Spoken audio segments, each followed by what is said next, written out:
హరే కృష్ణ పిల్లలు, మనము ఈరోజు హౌసెస్ గురించి చెప్పుకుందాం, సరేనా? అయితే మీకు తెలిసిన ఏవైనా బర్డ్స్, యానిమల్స్ ఉంటాయి కదా, వాటి హౌసెస్ గురించి చెప్పు. Eagle nest, snake land hill, dog kennel, cow shed, horse stable. అంటే ఇవన్నీ కూడాను వాటి నివాసాల్లో ఉంటాయి కదా. అలాగే మనం ఎందులో ఉంటాం అంటే మనం ఎవరు? మనుషులం కదా. హ్యూమన్స్ హౌస్లో ఉంటారు. అయితే మనం ఒకప్పుడు హౌస్లో ఉండేవాళ్ళం కాదు. ఎక్కడ ఉండేవాళ్ళం? ఎర్లీ మ్యాన్ అన్నమాట. పాత కాలంలో ఆది మానవులు ఎక్కడ ఉండేవారు? గుహల్లో నివసించేవారు. ఇప్పుడు ఎక్కడ ఉంటున్నాం మనం? హౌస్లో ఉంటున్నాం. అయితే ఆది మానవుల నుంచి ఇప్పటి వరకు హౌసెస్ ఎలా మారాయో మనం చూద్దామా?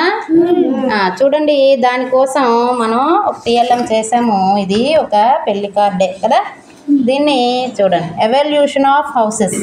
ఒకప్పుడు మన ఆది మానవులు గుహ నుండి ఇప్పుడు మనం పెద్ద పెద్ద అపార్ట్మెంట్లో ఉండే వరకు మన హౌసెస్ మారే కదా. దాన్నే ఎవల్యూషన్ అంటారు, పరిణామ క్రమము. ఏమంటారు?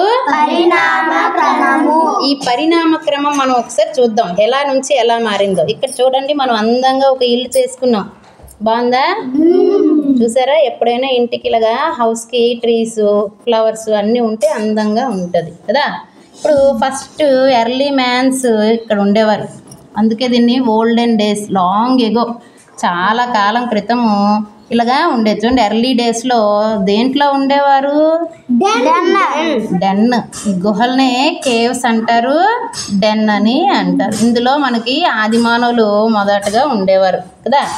తర్వాత ఇక్కడ నుంచి కొంచెం ఇంప్రూవ్ అయ్యాక మనం అటాచ్డ్ హౌస్ కట్టుకున్నాం. అటాచ్డ్ హౌస్నే మనం హట్ అంటాం. ఏమంటాం?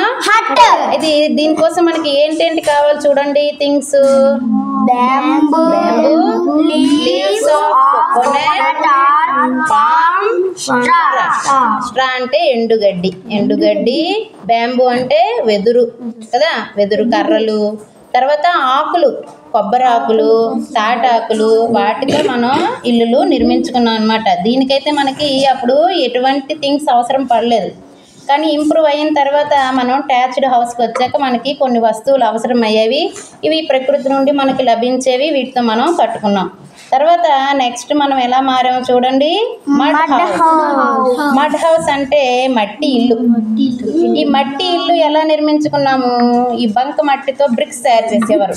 వాటిని మనం మడ్ బ్లాక్స్ అని అన్నాం. ఈ మడ్ బ్లాక్స్ ని ఉపయోగించి గోడలు తయారు చేసి, ఈ మట్టితోనే వాళ్ళు ఏం చేసేవారు? ఇప్పుడు సిమెంట్తో వత్తుతున్నాం కదా, అలాగే మట్టితోనే ఇలాగా మొత్తం కూడా అలికేవారు అనమాట. నేల కూడా అలాగే అలికేవారు, గోడలు కూడా అలాగే అలికేవారు, రూఫ్ కూడా అలాగే అలికేవారు. అంతా కూడా మడ్ కాబట్టి దీన్ని మడ్ హౌస్ అని అన్నారు. ఇంకా వుడ్తో కర్రలు అనమాట, కర్రలతో తలుపులు చేసేవారు. తర్వాత ఎలా మారిందో చూడండి, టైల్డ్ హౌస్. టైల్డ్ హౌస్ అంటే పెంకుటిల్లు. పెంకుల్నే టైల్స్ అంటాం మనం. ఈ టైల్స్ని రూఫ్గా వాడేవారు. మిగిలినవన్నీ కూడా వాల్స్, బ్రిక్స్, సిమెంట్ యూజ్ చేసి కట్టేవారు. ఇలాగా మారిందనమాట హౌస్. చూసారా ఏమేమి వస్తువులు కావాలో ఫోటో పక్కన మీకు కనిపిస్తున్నాయా నేను. తర్వాత మనకి పక్కా హౌస్ నేర్చుకున్నాం. ఎలా ఇంప్రూవ్ అయిందో చూడండి హౌసెస్. పక్కా హౌస్ చూడండి ఎంత అందంగా ఉంది కదా. దీనికి ఏంటేంటి వాడేవారు? మడ్ మరి లేదు, బ్రిక్స్, సిమెంట్, ఐరన్, కాంక్రీట్. ఇది ఇంకా చాలా స్ట్రాంగ్ గా ఉంటది అనమాట. మిగిలిన హౌసెస్ మీద ఈ హౌస్ చాలా స్ట్రాంగ్ గా ఉంటది. అందుకే దీన్ని పక్కా హౌస్ అని అన్నారు. దీని తర్వాత మనకి నెక్స్ట్ చూడండి ఏమొచ్చింది, అపార్ట్మెంట్. అంటే పెద్ద పిల్లర్స్ వేసి ఒకే హౌస్ మీద ఇంకా మీద మీద చాలా ఇల్లులు వస్తాయి. వీటిని కూడా దేంతో కట్టేవారు? Bricks, cement, wood, concrete, iron, sand కూడా వాడేవారు. ఇవి మోడర్న్ డేస్ లో మన హౌసెస్ అన్నమాట. ఈ విధంగా మన హౌసెస్ అన్నీ చూడండి కేవ్స్ నుంచి అపార్ట్మెంట్ వరకు ఇంప్రూవ్ అయ్యింది. దీన్నే మనం ఎవల్యూషన్ ఆఫ్ హౌసెస్ అని అన్నాం. అర్థమైందా మీ అందరికి? నచ్చింది అది? Very good.